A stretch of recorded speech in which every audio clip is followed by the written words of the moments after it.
I've seen many strange things walk through the doors of Nero Wolfe's brownstone, usually with hats, heels, and enough baggage to sink a canoe. But until that Thursday afternoon, I'd never seen a source interrupt our peace. I was at my desk in the office, working on the delicate balance of a crossword puzzle that refused to give up its last 5 words when the doorbell announced trouble. It always does. When I opened the door, I was met by a woman in her 30s, well-dressed, with the sort of poise that suggested she'd spent most of her life being listened to. Her gloves were pale grey, her perfume light but insistent, and her eyes too sharp for comfort. She introduced herself as Mrs. Rachel Whittier and asked to see Mr. Wolfe. I told her he was upstairs with his orchids and wouldn't be available until 6, but she didn't flinch. "This cannot wait," she said, in a tone that suggested she had been telling men what could and couldn't wait since birth. Ordinarily, I'd have sent her away with a polite reminder that Wolfe's schedule was carved in stone, but she added, "It's about a recipe, a Béchamel, and a confession hidden inside it." That cracked my curiosity wide open like a walnut under a hammer. Recipes and confessions don't usually come bundled, unless you're talking about a cook admitting they scorched the roast. Still, Wolfe's weak point is his stomach, or, more politely, cuisine, and this woman seemed to know it. I decided to let her gamble. I parked her in the office, gave her the obligatory once-over, and buzzed the plant rooms. Wolfe grunted his irritation into the phone as if I had just suggested we replace the beer stock with ginger ale. When I explained she had come with a matter involving Béchamel, he grunted again, this time with just enough curiosity that I knew she'd won her audience. 10 minutes later, Wolfe made his reluctant entrance, lowering himself into the red leather chair like a king forced into exile. His lips were pursed, his eyes half shut, and his whole expression said, "This had better be good." Mrs. Whittier wasted no time. From her handbag she drew a folded sheet of paper, stained faintly at the corners with something that might once have been cream or butter. She placed it on Wolfe's desk. "This," she said, "was given to me by my late husband's business partner. It's a recipe, an ordinary recipe, but the words, the arrangement, the odd instructions conceal something. My husband believed it was a confession of theft, betrayal, perhaps even worse. He died before he could prove it." "I want you to read it." I caught Wolfe's eyes flickering toward the paper, though his body didn't move an inch. He hated being disturbed. He hated being manipulated, but he hated the idea that someone had hidden meaning inside the sacred domain of food. That was trespass against his church. Wolfe's voice emerged, low and precise. "Madam, I am not a cryptographer, nor a clergyman, hearing confessions, but you interest me. Leave the paper." Mrs. Whittier nodded once, firmly, and rose. "You will see what I mean." When she was gone, Wolfe reached out finally to touch the paper, gingerly, as though it might stain him with its source-born treachery. "Archie," he said, "this is nonsense. Bring beer." But I knew better. His eyes hadn't left the recipe, and that meant Rachel Whittier had cracked something more dangerous than Béchamel. She had cracked Nero Wolfe's inertia. And that, brother, is never a small thing. Wolfe spent the better part of the next 10 minutes staring at the recipe as if it had personally insulted him. His lips pressed together, his brows doing a small but notable dance that I recognized as his version of pacing. Most men walk the floor when they're thinking. Wolfe saves his steps and lets his face do the exercise. I perched on the edge of my desk, watching him watch the paper. The sheet was simple enough typed lines listing butter, flour, milk, a few seasonings, and then some odd flourishes. It called for a dash of patience measured in hours, not minutes, and directed the cook to fold in loyalty with care, lest it curdle. There was more of that sort of thing, half kitchen poetry, half something darker. It was easy to see why Mrs. Whittier thought it contained a hidden message, though harder to see why she thought Wolfe would take it on. I broke the silence. It could be nothing more than a failed attempt at gourmet literature. Somebody trying to make sauce sound philosophical. Wolfe closed his eyes, exhaled, and reached for the bell pull. Fritz appeared, as precise as ever, ready to defend the sanctity of Béchamel if necessary. Wolfe handed him the paper. "Read it," Wolfe commanded. Fritz obeyed, his voice flat but respectful, pronouncing each ingredient as if he were confessing sins.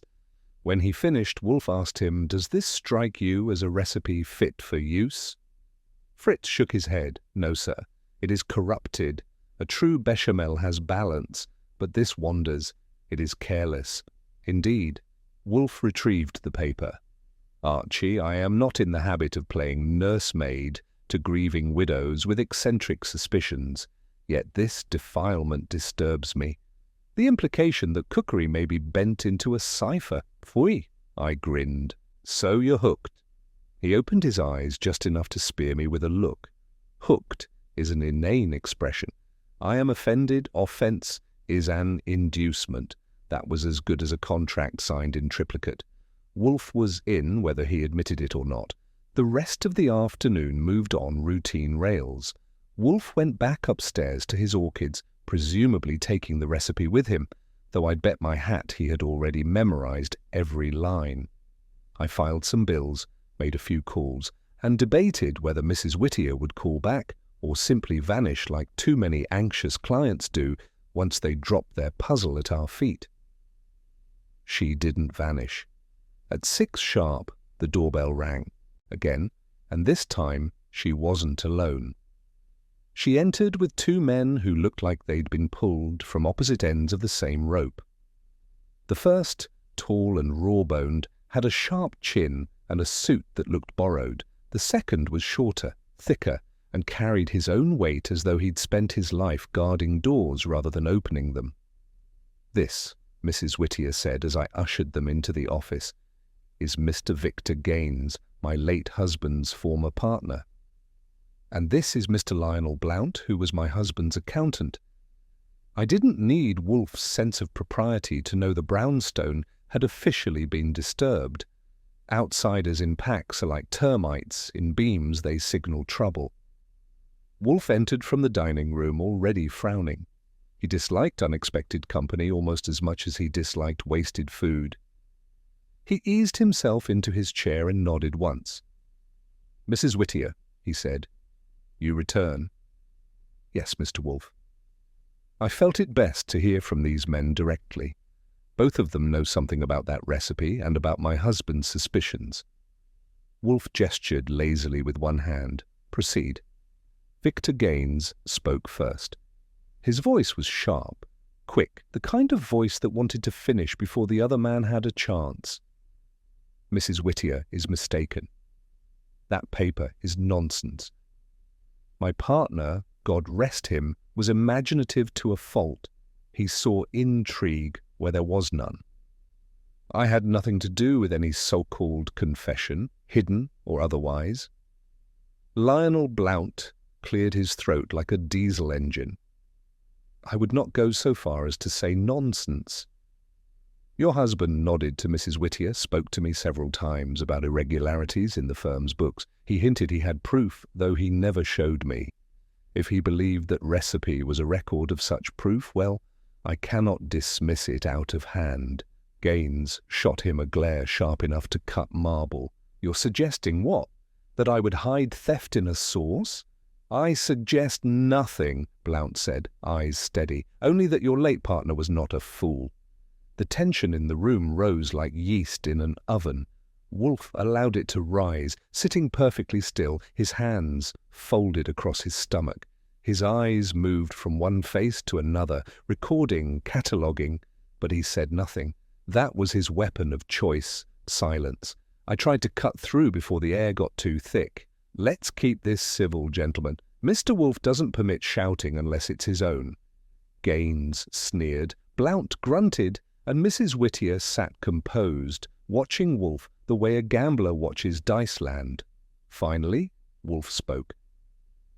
"Mr. Gaines, Mr. Blount, whether that paper contains a confession or doggerel is immaterial until I have examined it thoroughly. You may leave your denials or suspicions at the door.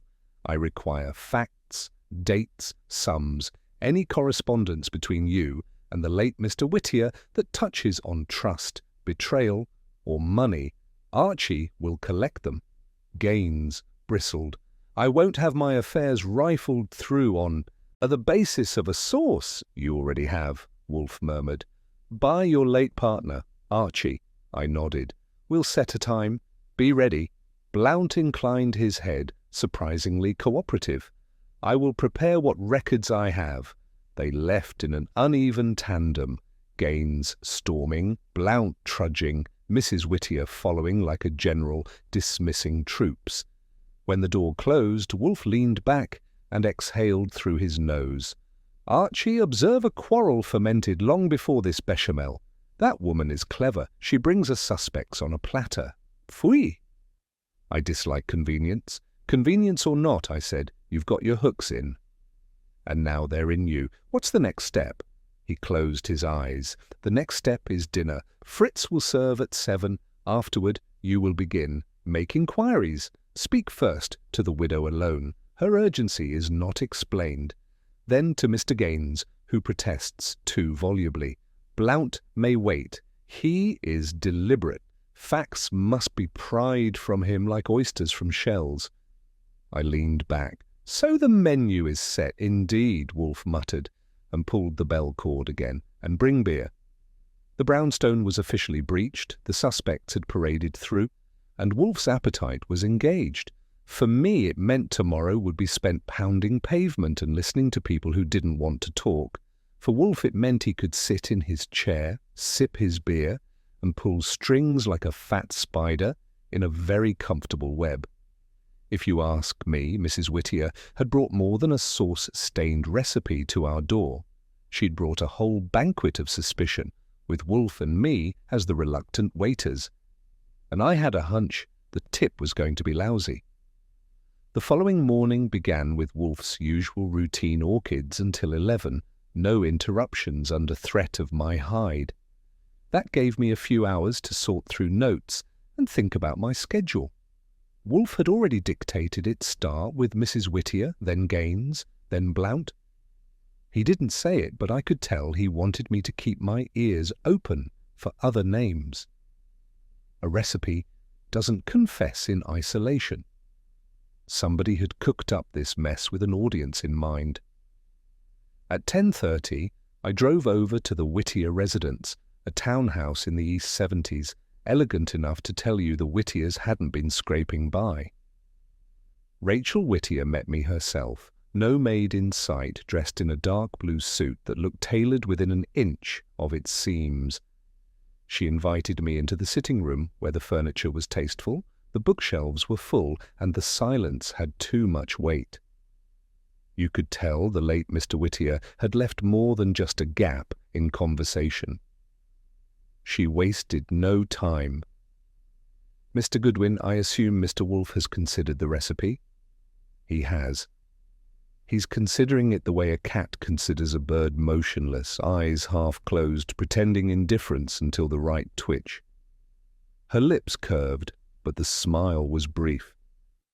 "Then you know my husband didn't imagine this." He was convinced.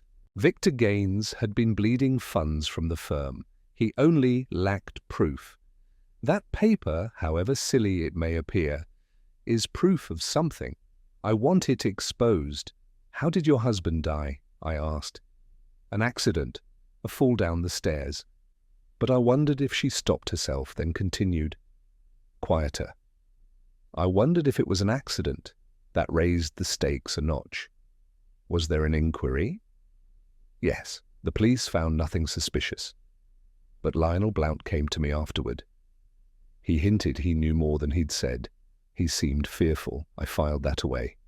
Fear has a way of drawing lines between the guilty and the wary. What about Gaines? I asked. Her eyes hardened. Victor Gaines is clever and ruthless. My husband admired him once, but admiration curdled. Gaines is ambitious. He would use anyone and anything, including recipes, if it served his ends. I didn't need Wolfe's logic to recognize bias, but her conviction had backbone. I thanked her, promised we'd pursue it, and left before she could add embroidery. Gaines's office was in Midtown, a sleek suite with a receptionist who looked like she'd rather guard Fort Knox than a filing cabinet. Gaines came out to meet me in a grey pinstripe suit that had never known dust. His handshake was quick and hard, the kind meant to register dominance, though I've had firmer grips from cabbies. "Mr. Goodwin," he said briskly, "I already told Wolfe yesterday this nonsense about sources and confessions is insulting. I can't believe Rachel dragged me into it again."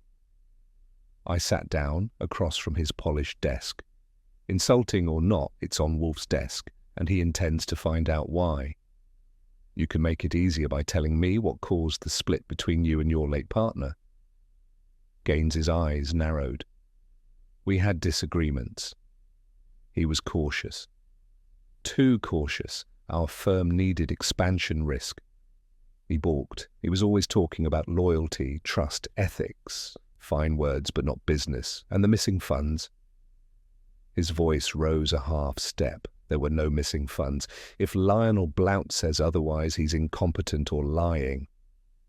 And Rachel paused, catching himself. Rachel is overwrought. She's looking for villains where none exist. I leaned back. So you and Blount don't see eye to eye?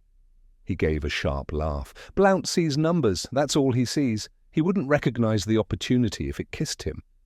It wasn't much, but it was enough to sketch his character, ambitious, defensive, and keen to paint himself as a victim of lesser minds. When I left, I had the impression that Gaines was holding tight to something he didn't want slipping. My last stop of the day was Lionel Blount. His office was less sleek than Gaines's smaller, older furniture, dust in the corners. He greeted me with a weary handshake and an expression that suggested numbers had been draining him since the Depression. "Mr. Goodwin," he said, "I expected you. I'm nothing if not reliable. Wolfe wants facts. So far I've got suspicions. Can you do better?" Blount settled behind his desk and folded his thick hands. Facts are hard to give without documents, but yes, there were irregularities, funds moved in ways that made no sense, always explained away as investments or transfers, but they never balanced cleanly. Your late Mr. Whittier noticed. He told me he had a plan to corner Gaines with proof. Then he died. I asked, "Do you think Gaines killed him?" Blount didn't flinch. "I think Gaines was capable of it, but I have no evidence. That was as far as he'd go. I pressed him for documents, and he promised to gather them by the next day." His eyes, however, betrayed something else: caution, almost dread. By the time I left Blount's office, dusk was creeping in, and my head was filled with three voices, none of them trustworthy. Rachel Whittier wanted justice or vengeance. Gaines wanted everything swept aside. Blount wanted to hint without committing. It was a triangle made of smoke. Back at the brownstone, Wolfe was in his chair, beer within reach, as if nothing in the world could be urgent enough to disturb him. I handed over my notes. He listened without interruption, eyes half closed, nodding faintly. When I finished, he sighed. As expected, three versions of the same quarrel, each bent by self-interest. Pfft. Archie, the truth is in the incongruities, the widow's urgency, Gaines's protestations, Blount's hesitations. Each conceals more than it reveals. I asked him what he made of the recipe itself. He reached into his desk drawer and withdrew the paper. "Observe the peculiar instructions fold in loyalty, a dash of patience measured in hours. This is allegory, clumsy yet deliberate." The author believed himself clever. He sought to disguise confession in cuisine, but he failed to disguise his style. This is not Mrs. Whittier's husband's hand. It is Gaines's. That was Wolfe for you tossing a bomb into the room as calmly as if he'd remarked on the weather. I sat forward. You're saying Gaines wrote it? I am saying the phrasing belongs to a man who treats words as weapons, quick and sharp, careless of poetry, but fond of cleverness. Gaines. Blount would have been ponderous, literal. The late Mr. Whittier, sentimental. This is neither. Then why give it to Mrs. Whittier? Because he wanted her to see it. Because he wanted her to believe her husband had left a message. Or, Wolfe paused, his lips curling slightly, because he wished to mock. But such a sport is dangerous. He misjudged her. She brings it to me. I whistled softly. So you think Gaines planted it, expecting her to crumble, not push? Precisely. And now he has handed me the thread. It was late, and Fritz's announcement of dinner cut short our speculation. Wolfe rose with the effort of a man lifting a cathedral, and I followed him to the dining room, where Béchamel was conspicuously absent from the menu, over squabby. And greens, Wolfe spoke little, but his eyes stayed sharp. I knew that look. He was pulling the web tighter, one strand at a time. After dinner he returned to his chair, rang for more beer, and said, "Tomorrow, Archie, you will observe Gaines, no question. Observe. Watch his movements, his meetings, his indiscretions. He has already confessed once, though he believes it was disguised. Let us see how many times he repeats himself." And that sealed my agenda for the next day. Gaines was about to get a shadow, and his name was Archie Goodwin.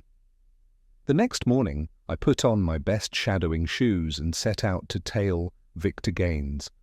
Wolfe's orders had been precise: no interviews, no questions, just observation.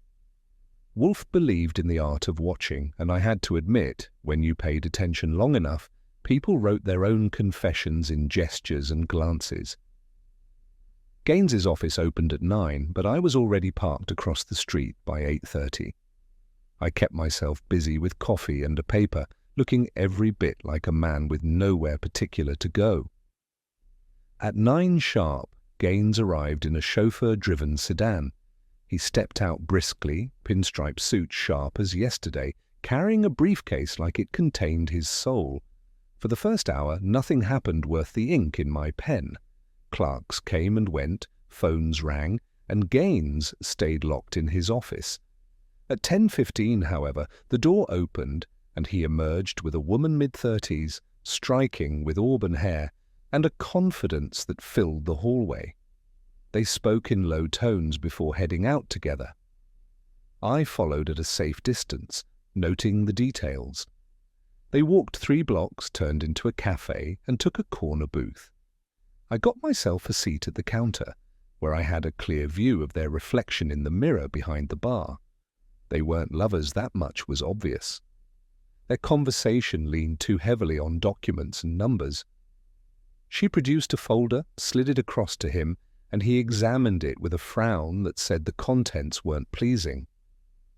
I couldn't hear the words, but the body language told me plenty.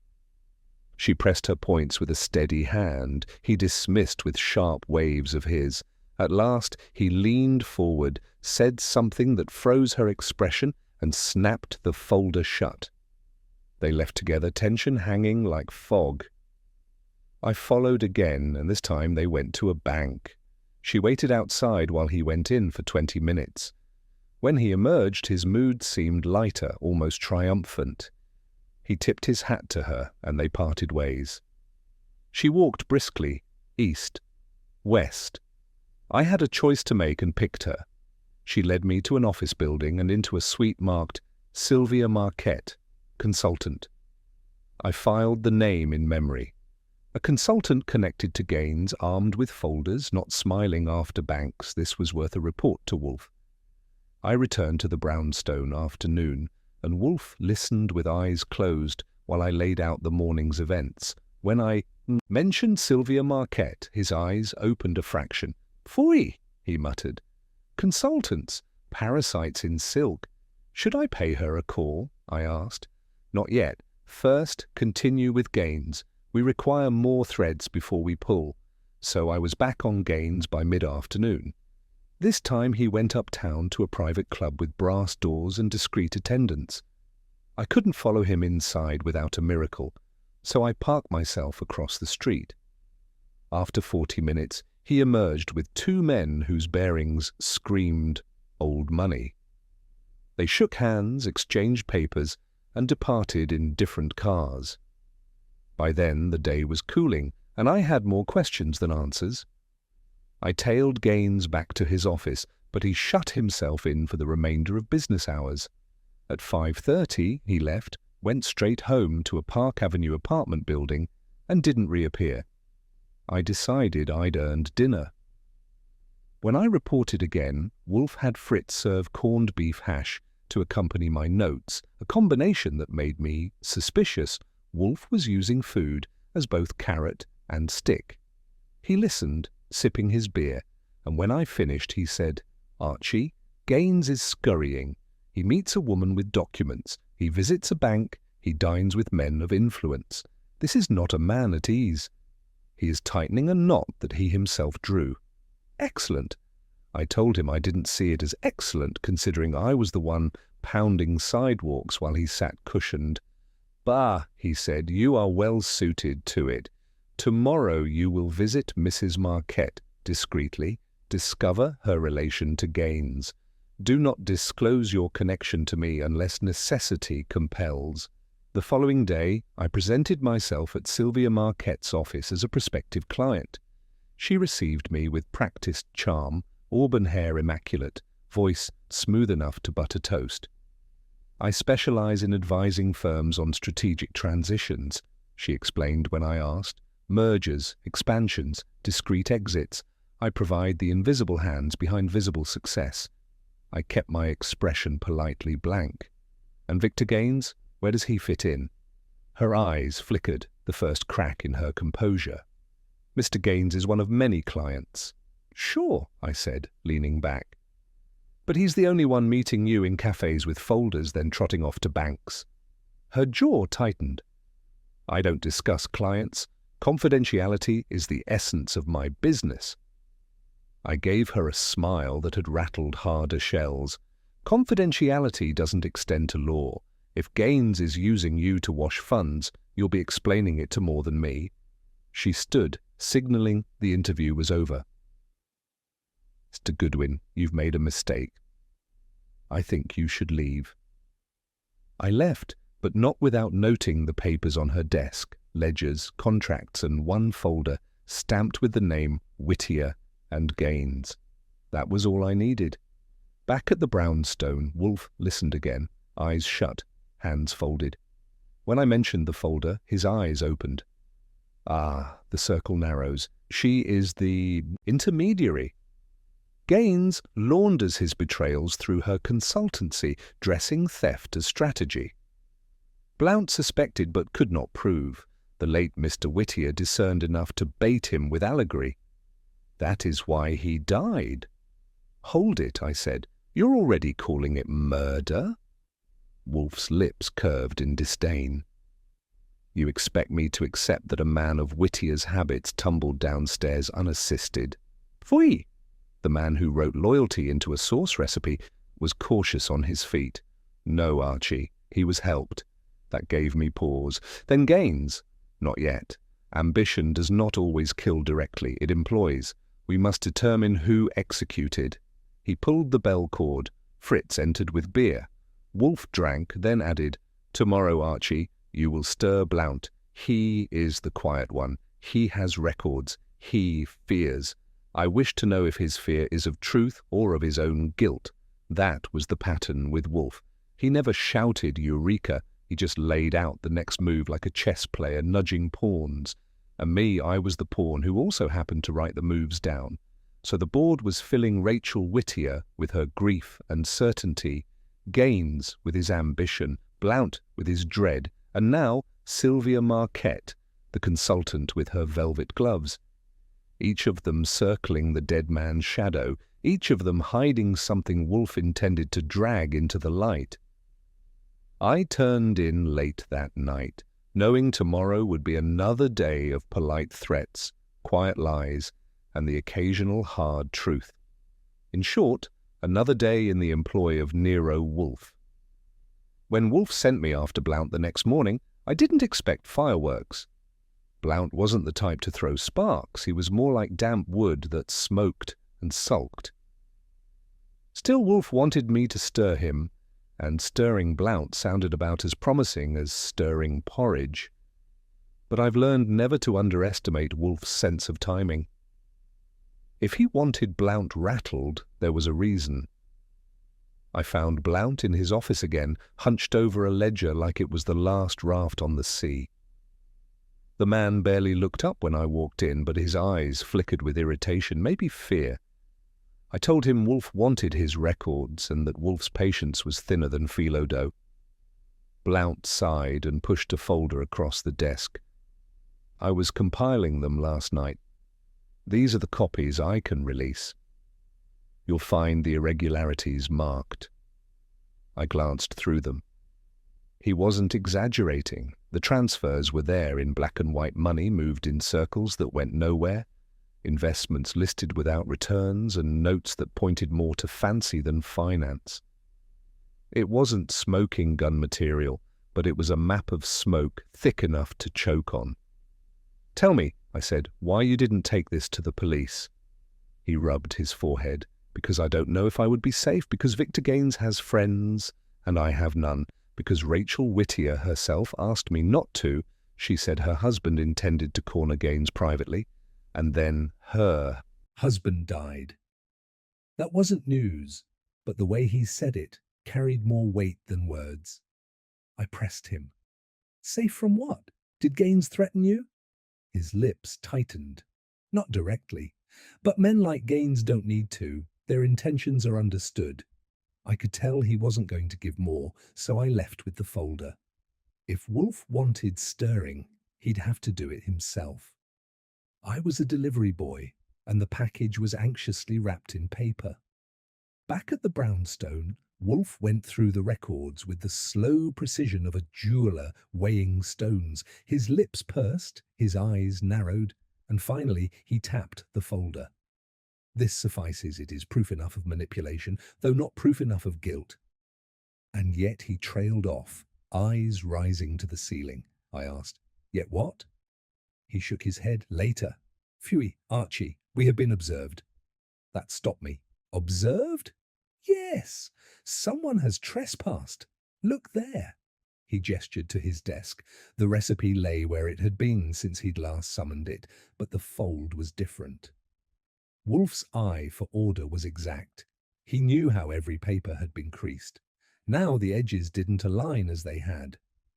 Someone had opened it. Not me, not him, and certainly not Fritz. That left an uninvited guest. I checked the office. The windows were secure, the doors locked. Nothing else was disturbed, just the recipe. "Fritz?" I asked. Wolfe's voice was firm. "Fritz has not entered. His routine is ironclad. No, Archie, we have been trespassed, subtly, deliberately. Someone entered the brownstone. That was a violation Wolfe took personally. The brownstone was his fortress, his sanctuary, and to have it breached without his knowing was like telling Caesar someone had borrowed his laurel wreath." His face tightened, and he rang for Fritz anyway. The man appeared, looking puzzled and a little offended. Wolfe questioned him, and Fritz's answers were crisp. He had been in the kitchen preparing veal stock and had not stepped into the office. That was that. So who and how? I checked again, this time with an eye for the kind of details Wolfe drilled into me.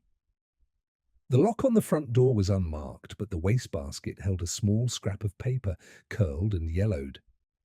I pulled it out with a pencil. It was the corner of an envelope, torn, with the imprint of a bank seal, faint but visible. Wolfe examined it briefly and grunted.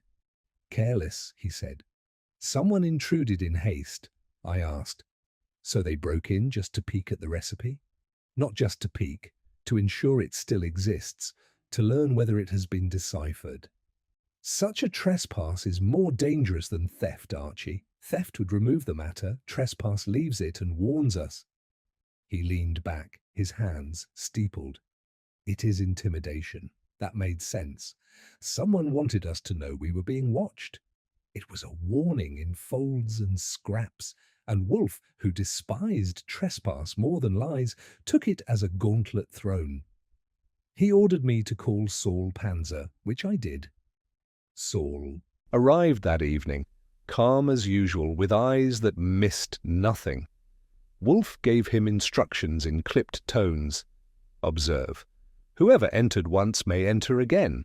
Find the cracks they used. I want them sealed, and I want them traced. Saul nodded, as unflappable as Fritz, but with sharper edges. He went about his business without fuss, and by nightfall he had confirmed that the lock on the back door had been tampered with. Whoever did it was skilled, but not flawless. Saul would trace the trail. Meanwhile, Wolfe brooded in his chair. He hated motion, but his mind churned visibly. He muttered to himself about allegory, loyalty, betrayal, and source. I let him simmer. Sometimes interrupting Wolfe in that state is like poking a bear with a stick. Later, over dinner, veal stock transformed into something glorious. He finally spoke. Archie, the trespass confirms urgency. The recipe is not mere allegory, it is a ledger, a confession coded, but coded clumsily. The trespasser fears exposure because the disguise is weak. I asked who he thought the trespasser was. Blount lacks courage, the widow lacks skill. Gaines has both courage and skill and associates who could accomplish the act, therefore Gaines, or one he directs. That narrowed it, though I suspected Wolfe already had the answer filed away, like a recipe card, in his brain. After dinner, Wolfe ordered me to phone Mrs. Whittier. She was to come to the brownstone the next afternoon. Gaines and Blount, too. Wolfe wanted them all in the room, circling the saucer-stained page like moths. When I asked why, he gave me the look of a man explaining patience to a child.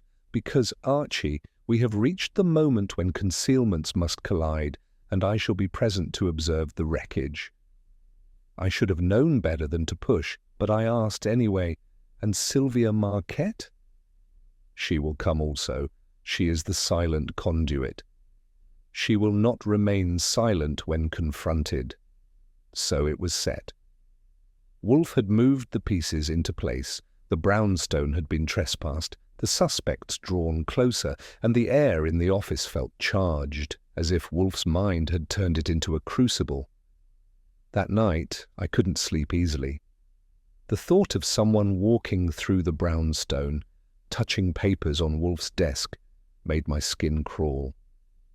For me, it was irritating. For Wolfe, it was sacrilege, and sacrilege demands an answer. The next day promised to be explosive. Wolfe, planted in his chair, would let the suspects walk into his web. And this time no one would leave without threads sticking to their shoes. The following afternoon the brownstone turned into the kind of stage Wolfe hates, but inevitably constructs for himself. Fritz polished the office within an inch of its life, arranging the chairs so that no one could sit without being visible to Wolfe's unblinking gaze. I took care of the invitations, polite for Mrs. Whittier, brisk for Blount, and sharp enough to draw blood for Gaines. Sylvia Marquette received a call as well, though she tried to parry with excuses until I reminded her that her name was in our notes, and Wolfe was not in the habit of ignoring names. By 2 o'clock, all four were expected. Wolfe himself looked like a carved idol, planted in the red leather chair, lips pressed, hands folded across his middle. He hadn't said much since breakfast, which meant his mind was busy clearing the field of weeds. The trespass had rattled him more than he'd admit, and his response was to tighten every rein. Saul Panzer was still on the job, tailing the cracks left by our night visitor, and Wolfe wanted me sharp enough to catch any lie before it cooled. The first to arrive was Rachel Whittier. She carried herself as if she were marching into court, not a private office, and when I showed her in, she immediately asked if Wolfe had solved it. He gave her a look that could have frozen rivers and said, "Madam, do not be impatient. Answers ferment, they do not leap." She flushed but held her ground, and I could tell she was banking on Wolfe more than she'd banked on her husband's accountants or lawyers. Next came Blount, lumbering in with his heavy steps and heavy conscience.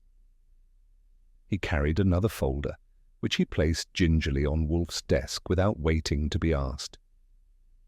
His eyes darted around the room like he expected Gaines to spring from the shadows, which wasn't far from the truth, since Gaines arrived 5 minutes later. Gaines entered briskly, his chin high, his eyes glittering with contempt. He nodded to no one, sat without invitation, and crossed his legs as if daring Wolfe to object. I kept my eyes on him because men who enter rooms with contempt usually leave them with trouble. Sylvia Marquette was last, appearing with that auburn poise and faint perfume that could have doubled as armor.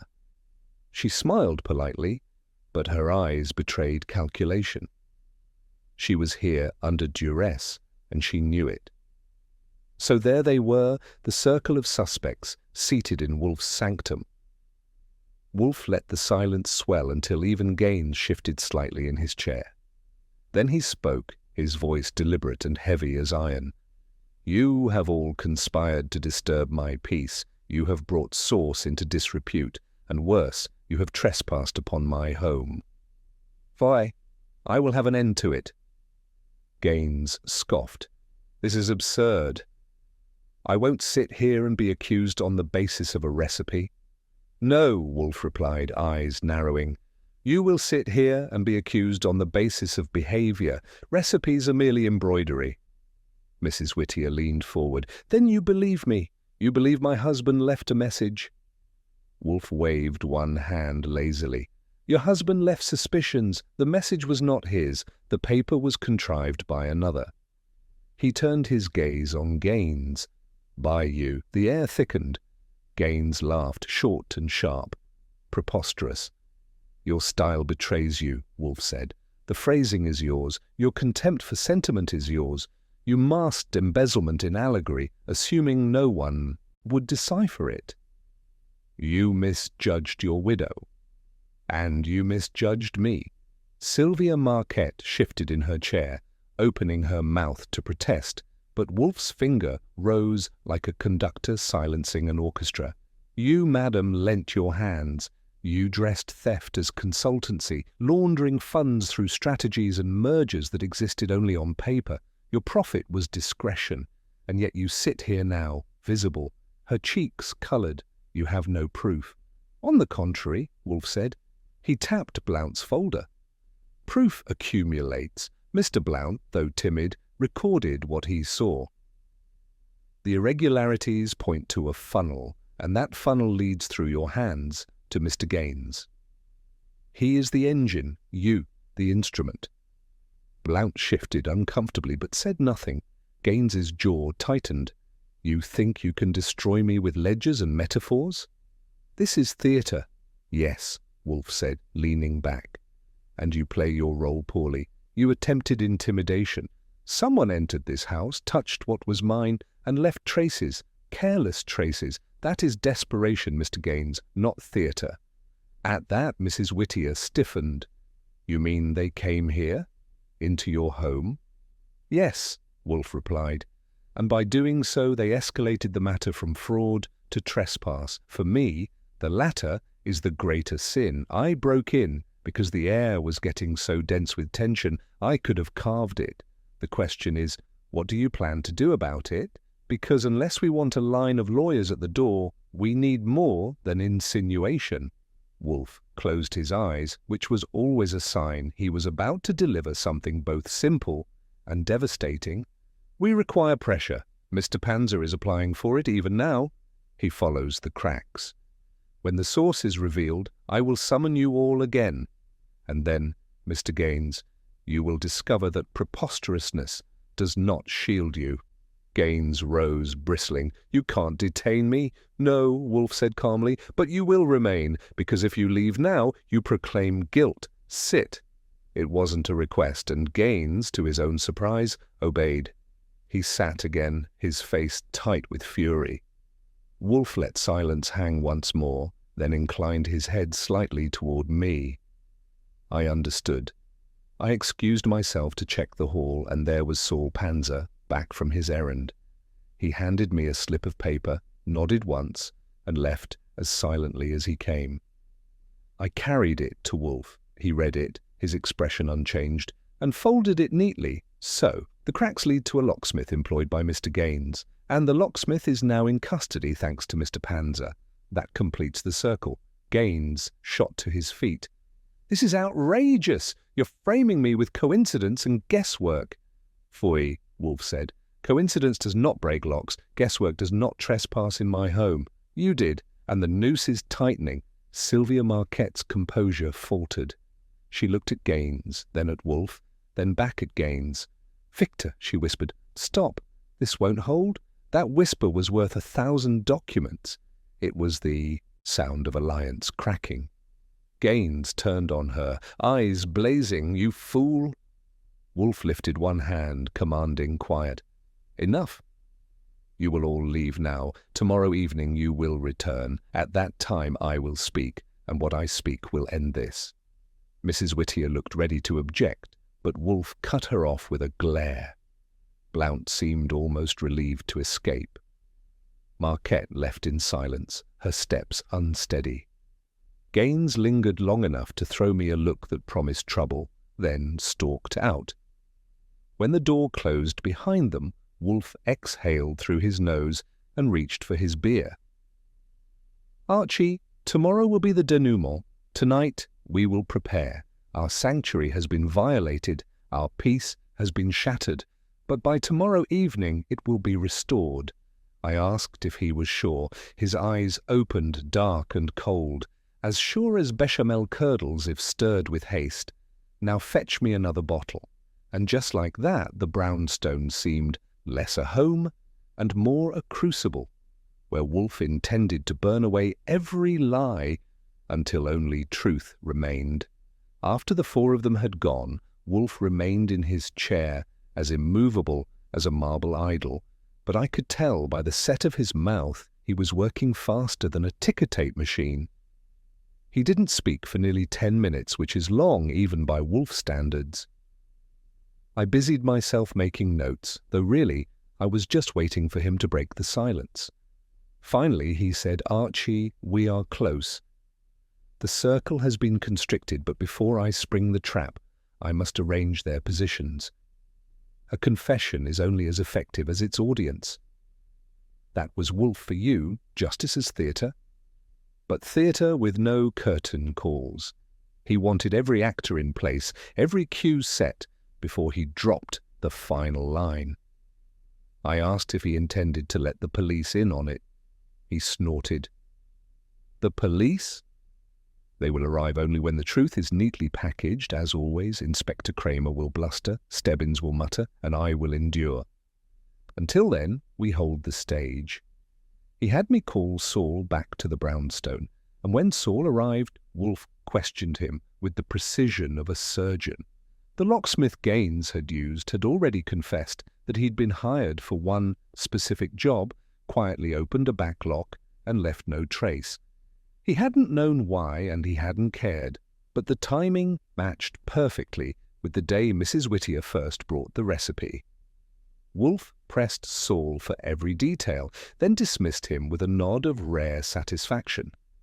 With Saul gone, Wolfe turned to me.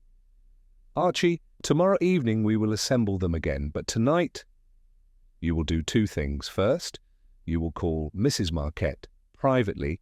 She is cracking. One more tap may shatter her. Second, you will keep watch on Gaines. He will attempt a counter-move, and we must know what shape it takes."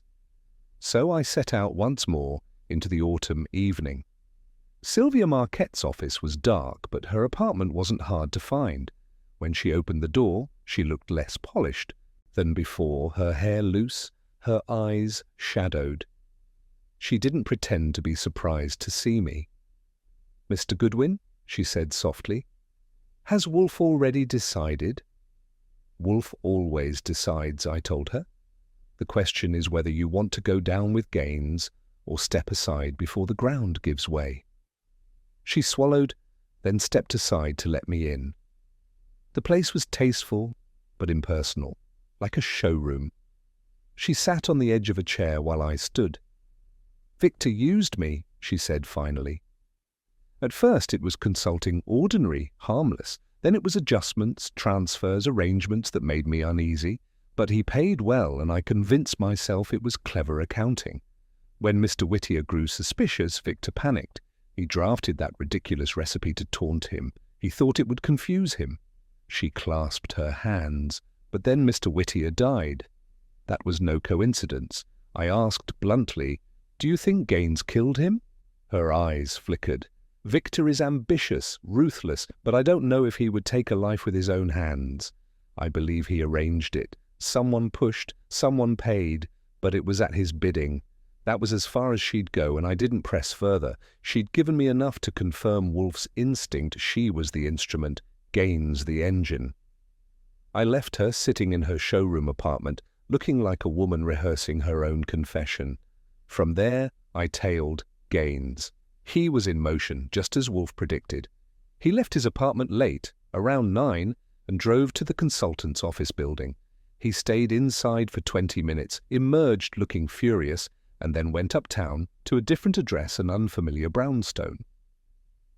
I waited until he left, then took down the number. A quick check told me it belonged to a private investigator of questionable reputation. Gaines was trying to dig at us, perhaps hoping to learn what Wolfe knew. That was laughable. Wolfe gave away information the way misers give away gold. Still, it showed Gaines was sweating. I got back after midnight. Wolfe was still awake, sitting in his chair with a book unopened on his lap. He listened to my report without comment, then closed his eyes. Good. Marquette is softening. Gaines is frantic. Blount trembles. The widow waits. The time ripens. The next day passed in taut silence. Wolfe barely spoke during breakfast, and in the plant rooms, Fritz later told me, he muttered more than usual, as though the orchids were confidants. I made arrangements for the evening assembly, and by 6 the brownstone was ready. The air felt charged like the moments before a storm. They arrived one by one, tense and brittle. Rachel Whittier carried herself like an avenging angel, Blount like a man approaching the gallows. Sylvia Marquette subdued and resigned. Gaines came last, and his eyes burned. He didn't sit so much as throw himself into the chair, daring Wolfe to begin. Wolfe let them stew while he sipped beer. Then he said, "You are here because the time has come for clarity, Mr. Whittier died because he recognized betrayal, betrayal of trust, of finance, of partnership. And betrayal breeds fear. Fear led to intimidation, trespass, and finally murder." Rachel gasped, though she had suspected it all along. Blount mopped his forehead. Marquette pressed her lips together. Gaines smirked, but it was a thin shield. Wolfe went on. "The recipe was your creation, Mr. Gaines. Its style is yours. Its arrogance is yours. You offered it as taunt and distraction, but you misjudged. The widow brought it here. You trespassed to see if it had been understood. You employed a locksmith who now admits his task. You have been observed meeting with associates, bankers, and private investigators. Your panic betrays you." Gaines laughed again, brittle as glass. "You have nothing admissible." "Admissible?" Wolfe echoed, voice deepening. "You mistake me for a court. I am not the law. I am a fact. And the fact is that you orchestrated theft, mocked discovery, and arranged death. You may deny, but denial will not erase." The room pulsed with silence. Then Sylvia Marquette spoke, her voice trembling but clear. "It's true. He used me. I moved the money, signed the papers, knowing it was wrong. And when Mr. Whittier threatened exposure, Victor said it would be handled. The next week, Mr. Whittier was dead." Her eyes dropped. "I didn't push him, but I knew. I knew." that cracked the air like a whip. Rachel Whittier's eyes blazed. Blount buried his face in his hands. Gaines half rose, furious, but Wolfe's glare pinned him. "Sit," Wolfe said. "You will hear the rest tomorrow. Tonight you will think, and tomorrow you will discover what becomes of betrayal when it curdles." And with that, he dismissed them, one by one, like a judge adjourning court. Rachel left with fire in her eyes, Blount stumbling behind. Sylvia Marquette slipped out quietly, already half broken. Gaines lingered longest, staring at Wolfe as if he could kill with glare alone, before storming out. When the door shut, Wolfe sagged back and reached for beer. "Archie, tomorrow evening will be the crucible. Tonight we sharpen the knife." I asked him if he was certain he could bring it to a clean conclusion. He closed his eyes. "Certainty is a source that requires patience. But yes, Archie, by tomorrow Béchamel will confess fully." I didn't argue. When Wolfe spoke like that, it meant the play was set and the curtain would fall exactly where he intended. The next evening had the flavor of inevitability. Wolfe had spent most of the day in silence, retreating to the orchids as if the flowers were co-conspirators, then returning to the office to brood with his eyes shut and his fingers laced over his middle. Fritz moved quietly about the house, preparing a dinner Wolfe hadn't touched by 7. That alone told me something. When Wolfe postponed a meal, the stakes had risen beyond appetite. At 8 sharp, the first knock came. Rachel Whittier, precise as a pendulum, dressed in black, that made her look equal parts widow and executioner. She sat stiffly, her eyes fixed on Wolfe's desk as though waiting for a verdict. Blount followed not long after, sweat already pooling on his brow though the evening was cool. He clutched another set of papers that trembled in his hands, and when he sank into a chair, it was with the air of a man lowering himself into a grave. Sylvia Marquette arrived next, subdued, her usual polish dulled. Her auburn hair was pinned back without flair, and her eyes looked haunted. She avoided Rachel's gaze and avoided Gaines's altogether, though he wasn't yet in the room. Gaines made his entrance last, of course. He strode in as if he owned the brownstone, though the twitch at the corner of his mouth betrayed that his confidence was a performance. He gave Wolfe a nod that carried mockery, then dropped himself into a chair with a thud. Once they were assembled, Wolfe lifted a hand. The room fell silent at once. He let it stretch, the silence pressing down, until even Gaines shifted uneasily. Then Wolfe began, his voice as steady and heavy as a gavel. "You are here because the threads of deception converge. Mr. Whittier suspected betrayal. He sought to expose it. He failed, and he died. But suspicion lingers, and the truth has weight. Tonight, we place that weight where it belongs." Rachel's voice broke the stillness. "Then you know who killed him?" "I know," Wolfe said, eyes narrowing, "who betrayed him, who mocked him, and who silenced him." He gestured toward the papers on his desk, the infamous recipe, Blount's records, Saul Panzer's notes. "The evidence lies here, but evidence is nothing without confession. So I will compel confession." He turned to Gaines. "You, sir, composed the recipe. Its arrogance is yours, its phrasing yours. You intended it as taunt and distraction. You believed yourself clever. Instead, you tethered yourself to guilt." Gaines sneered. "You're basing this on style, on flourishes about loyalty and patience. That's no confession. It's speculation dressed as cuisine." Wolfe's eyes glinted. "Then explain why you trespassed. Why did you send a locksmith to violate my home and tamper with that paper? Explain why you scramble between bankers and consultants in desperate maneuvers. Explain why your own partner's widow accuses you with unwavering conviction." Rachel's eyes burned into Gaines. Blount mopped his forehead again. Sylvia Marquette's lips parted, but Wolfe silenced her with a raised hand. "Enough," Wolfe said. "The truth does not require explanation from the guilty, it requires revelation." He leaned forward slightly, which in Wolfe's case is the equivalent of another man leaping to his feet. "You orchestrated theft, yes, but more than that, you orchestrated death. You arranged for your partner's fall. You silenced him because exposure threatened your ambition." Blount let out a strangled sound. "I suspected it, God help me, I suspected it. I should have spoken sooner." Rachel rose from her chair, trembling. "Then it's true, you killed him." Gaines snapped, his voice sharp as broken glass. "No, I didn't touch him, I never laid a hand on him." "Of course not," Wolfe said smoothly. "You rarely soil your hands, you employ others." The locksmith was proof enough of that. The same method applies to your partner. He did not stumble, he was nudged, and he was nudged by one in your employ, perhaps even in this room. Sylvia Marquette gasped, then shook her head violently. "No, I swear I had no part in that. I moved money, yes.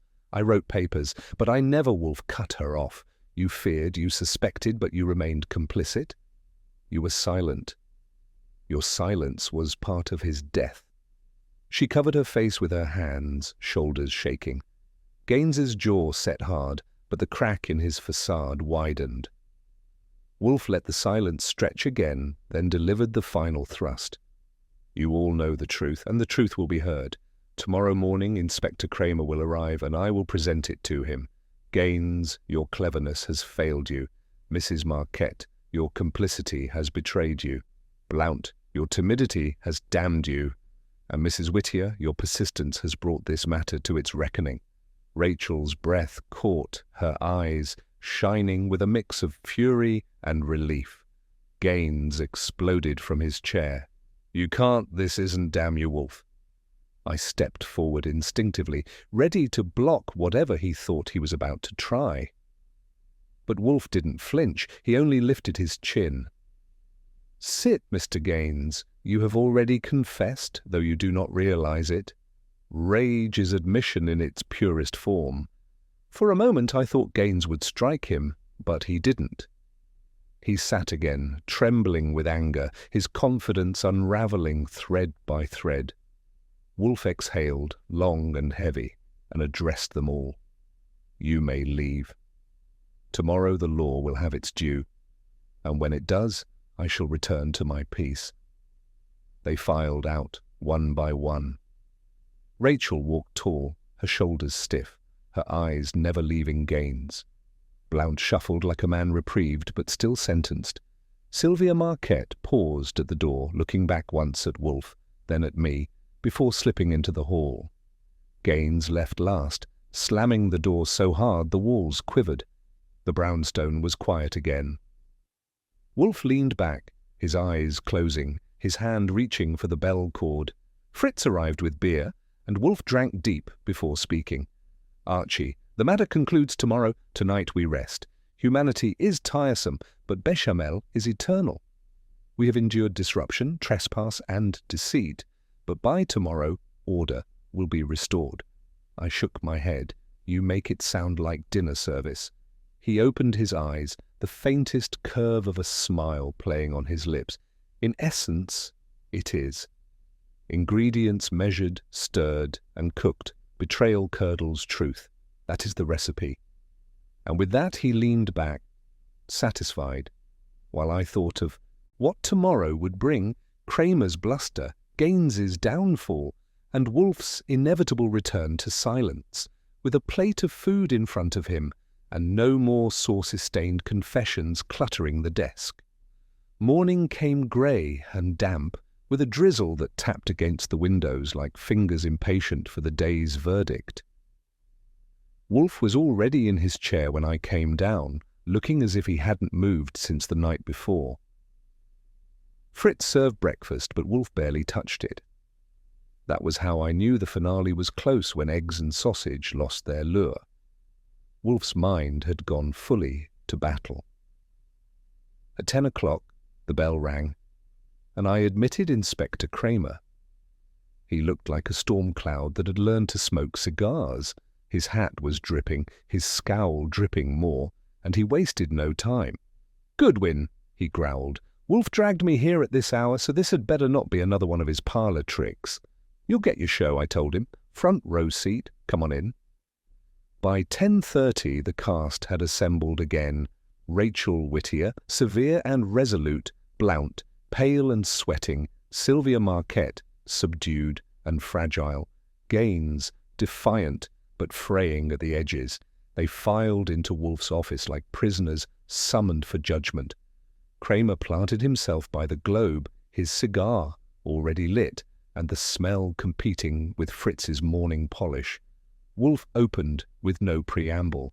"Ladies and gentlemen, the matter concludes now. I will speak and you will listen." Even Gaines, restless in his chair, quieted at that tone. Wolfe's voice had a weight to its low, deliberate, the kind that forces silence into obedience. And Mr. Whittier discovered irregularities. He suspected betrayal by his partner. He sought proof, and he was silenced. "You have all danced around that fact, concealing what you knew, revealing only fragments. But the fragments fit, and the whole is plain." His eyes shifted to Rachel. "Madam, your husband confided in you his suspicions. You sought justice, and you brought his paper here. You were correct that there was no recipe. It was a cipher, a confession. But not his confession. It was Gaines's." Gaines leaned forward, sneering. "You've said that before. It's nonsense. Words on a page don't prove anything." Wolfe lifted one finger. "Not words alone. Mr. Gaines is as distinctive as a fingerprint. You may deny it, but your phrasing betrays you. And you compounded the error when you trespassed here, employing a locksmith to tamper with the paper. That act ties you to it beyond denial. Mr. Panzer traced your hire, and the locksmith confessed." Kramer grunted, his eyes narrowing at Gaines. "Is that so?" "It is," Wolfe said. "And more. The money trail documented by Mr. Blount shows funds siphoned from the firm through fictitious investments. The conduit was Miss Marquette, whose consultancy provided the mask. She admits her part." Sylvia's voice cracked as she whispered, "Yes." "I admit it. I thought it was only financial maneuvering. But when Mr. Whittier threatened exposure, Victor said it would be handled. And then he was dead." The words hung heavy. Rachel closed her eyes, gripping the arm of her chair. Blount mopped his forehead, trembling. Gaines shot Sylvia a look that could have scorched her, but she did not meet his eyes. Wolfe went on, his tone implacable. "Mr. Whittier did not fall by accident. He was pushed, not by Gaines himself, for he prefers distance, but by one employed at his bidding. Whether it was a thug in his pay or a silent associate matters little. The order was his. He orchestrated theft, intimidation, trespass, and finally death. Gaines shot to his feet." "That's a lie. You can't prove I killed him." "Foy," Wolfe said. "You proclaim innocence too loudly. You cannot prove otherwise. You think the absence of your hand on his back absolves you. It does not. Instigation is guilt. Payment is guilt. And your every act since your trespass. Your scrambling, your fury confesses louder than words." Kramer stepped forward, voice rough. "You're saying Gaines arranged Whittier's death. You've got witnesses?" "You have witnesses," Wolfe replied, his tone a blade. "Miss Marquette has spoken. Mr. Blount's records confirm the theft. The locksmith ties Gaines to trespass, and the widow provides motive. Do you require more?" Kramer's jaw worked. He looked at Gaines, who stood trembling with fury, his defiance cracking. Then he looked at Marquette, who stared down at her hands, silent but broken. Blount nodded miserably. Rachel's eyes burned with vindication. Gaines barked, "This is a frame-up! You're all conspiring to ruin me!" Wolfe's lips curled. "Conspiracy, sir, is the domain you know well. Tonight, it is the truth that ruins you." The silence that followed was dense. Finally, Kramer ground his cigar in the ashtray with a violence that matched his mood. "All right, Wolfe, I'll take him. But if this blows up in my face, it will not, Wolfe said, closing his eyes. It is settled. Kramer snapped his fingers, and 2 plainclothesmen entered from the hall. I had arranged them at Wolfe's quiet request earlier. They stepped forward, and Gaines, for all his bluster, sagged. The fight had gone out of him. He muttered curses as they led him out, but it was the muttering of a man who knows the game is finished. When the door closed behind them, the room exhaled. Rachel's shoulders shook, though she held her head high. Blount sat slumped, as if drained of all strength. Sylvia Marquette covered her face, her confession still echoing in the silence. Wolfe rang the bell cord. Fritz entered with beer, placed it within reach, and departed without a sound. Wolfe drank deeply, then spoke. "Justice is not always savoury, but it must be served." Rachel turned to him, her voice thick but steady. "You've given me more than I hoped." "Thank you, Mr. Wolfe." Wolfe inclined his head slightly. "I give nothing. I will expose. That is all." She rose, straightened her coat, and left with quiet dignity. Blount followed, lumbering out with the air of a man reprieved from torment, but sentenced to conscience. Sylvia lingered a moment, whispering, "I'll face what comes." Then she slipped away. The office grew quiet again, the air lighter but tinged with fatigue. Wolfe leaned back, closing his eyes, his fingers steepled. I broke the silence. "Well, boss, that's another saucy-stained scandal put to bed. You've cleared the table." He opened one eye at me. "Archie, spare me your metaphors. Humanity is a mess, but cuisine has order. Betrayal curdles truth. Remember that." He closed his eyes again. The brownstone, once trespassed and disrupted, felt whole again. Dinner would come, orchids would bloom, and Wolfe would sit, immovable, ruling from his chair. The case had ended, as all cases did, with Wolfe restoring order, and me writing it down, wondering how long until the next knock disturbed our peace. After Gaines was hauled out, and the others had gone their separate ways, the brownstone eased back into its old rhythm, though the air still carried a faint echo of trespass and confrontation. Wolfe had his beer, Fritz resumed his quiet sovereignty over the kitchen, and I stretched out in my chair with the day's newspaper that I wasn't really reading. It felt like the tension had lifted, but with Wolfe, cases never truly closed until he distilled them into one last reflection. He needed the coda as much as the solution. Kramer had left behind his cigar smoke and his usual grumbling promise to call Wolfe a charlatan in print if the case collapsed. Wolfe had endured it with the calm of a man tolerating bad weather, but I'd seen the faint twitch of his lips as Gaines was led away. That was Wolfe's version of a victory lap, barely visible, but present. Fritz announced dinner at 8. Wolfe went to the dining room without a word, and I followed. Fritz had prepared trout with almondine, and, for dessert, a custard smooth enough to melt conspiracies. Wolfe ate with deliberate care, every bite restoring his equilibrium. For Wolfe, food wasn't just sustenance, it was the world put back in order. By the time he finished, the storm had settled into calm waters again. Back in the office, Wolfe lowered himself into the chair like a man resuming his throne after a rebellion. He pulled a fresh beer close and closed his eyes. I let the silence linger, but finally I asked, "So that's it?" Gaines in custody, Marquette broken, Blount shaking in his shoes, and Mrs. Whittier headed home with her suspicions confirmed. His eyes opened just enough to give me a look. "Do you require embroidery, Archie? The matter is concluded. Mr. Gaines will face indictment.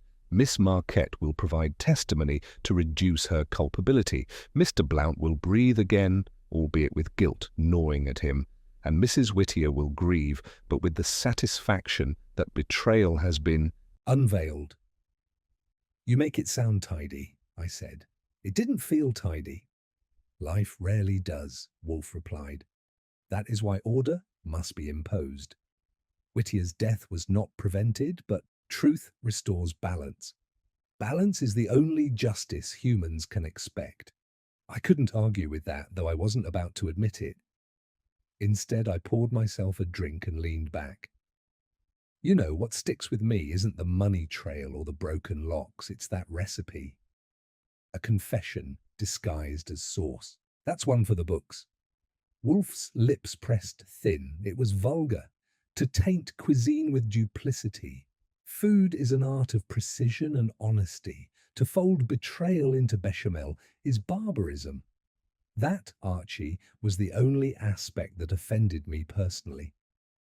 That was classic Wolfe. Murder he could dissect with surgical calm, but meddling with cream, butter, and flour struck him as a crime against civilization. I let him brood. Outside, the rain had thickened, turning the city into a wash of glistening pavements and dripping lampposts.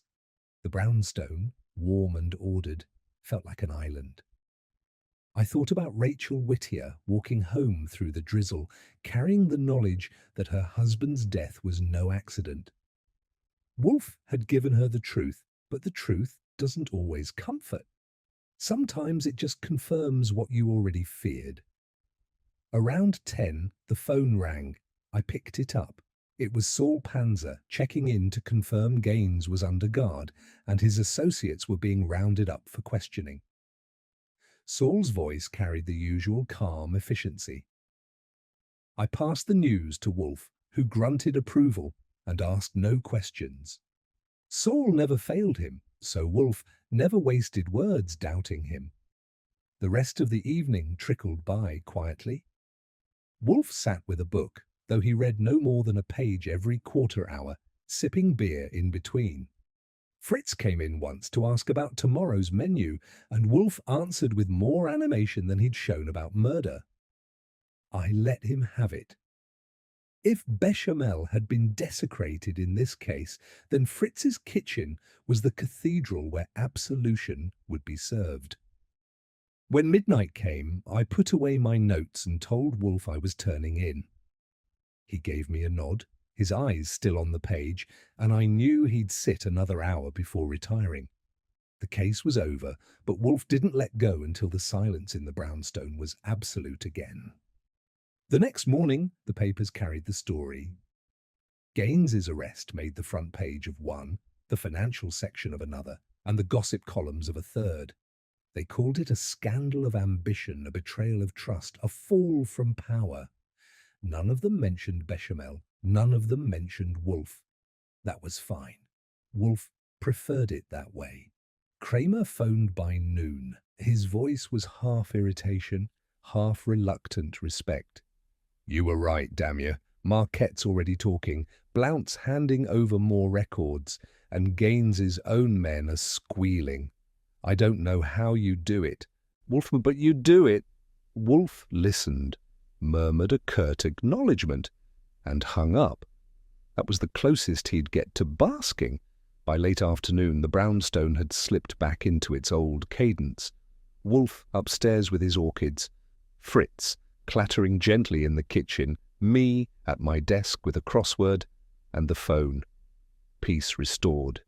If you ignored the ghosts of sauce and betrayal, you'd think nothing had ever disturbed us.